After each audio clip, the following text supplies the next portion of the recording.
Alright, so searching for video. I'm going to start with Smart Motion Search. There's other searches we went over which are pretty obvious, like calendar search and timeline search, bookmarks, right? The event log, the notifications panel. Those are all places where you can search for video based off of events, right? This one is just pure video search, right? There's Smart Motion Search, and there's Preview or Time Slice Search, which we'll go over real briefly. And then we'll get into exporting video. So just to go over Smart Motion Search one more time, right? So Nick has been taking advantage of my kettlebell. It's a good thing to use for a demonstration.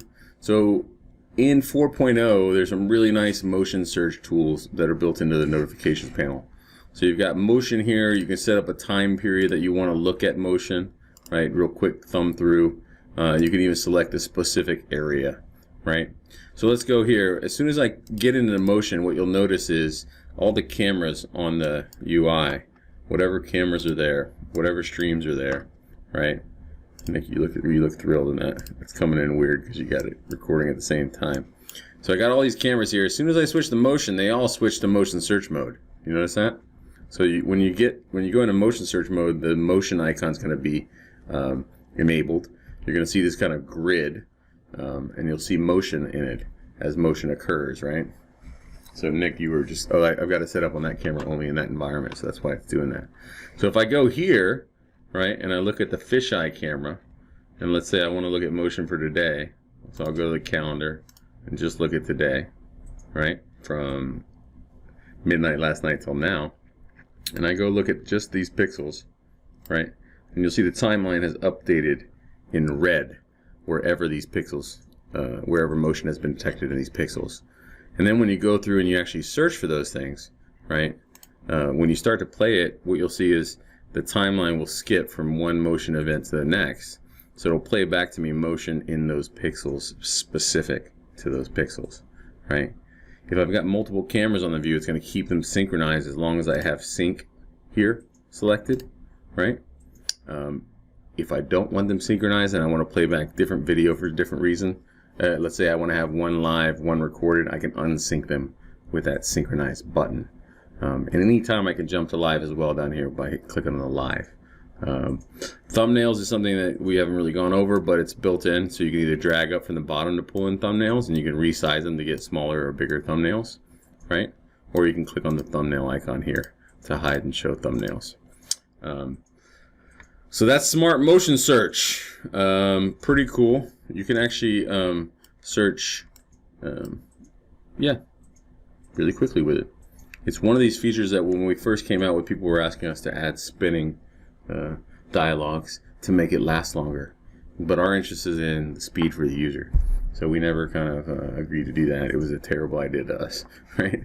But people were so used to seeing really slow motion detection searches that it was like, it was a requested behavior that ours would be slow too. Very strange to us. So we kept it the way it is. You can search a year's worth of archived video for motion in less than a second. And that really speaks to how good our guys are in terms of indexing video, indexing motion, and then searching those indexes. So Smart Motion Search is a super powerful tool.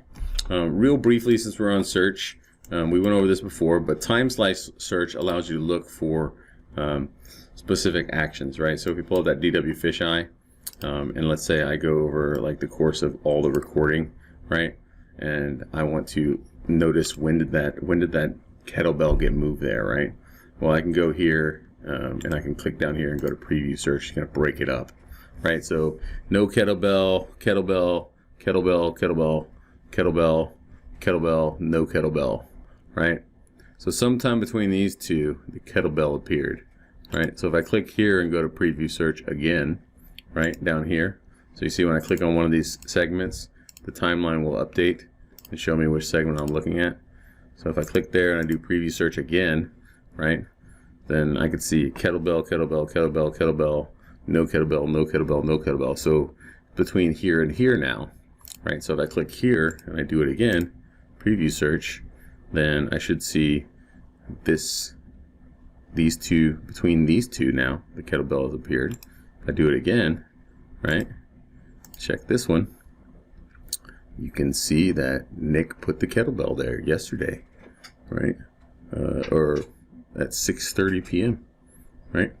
So let's see one more time. I think it's as low as it goes. Yep, 10 seconds or more, right? So now if I click into this clip, right, and press play, then that is when Nick put my kettlebell there. Found the exact precise moment. And that's why preview search is so useful, right? So smart motion search and preview search are two very useful tools. They get you right to where you want to be in terms of finding the video that you're looking for. And they're both very, very fast and very, very easy to use. So smart motion search and preview search.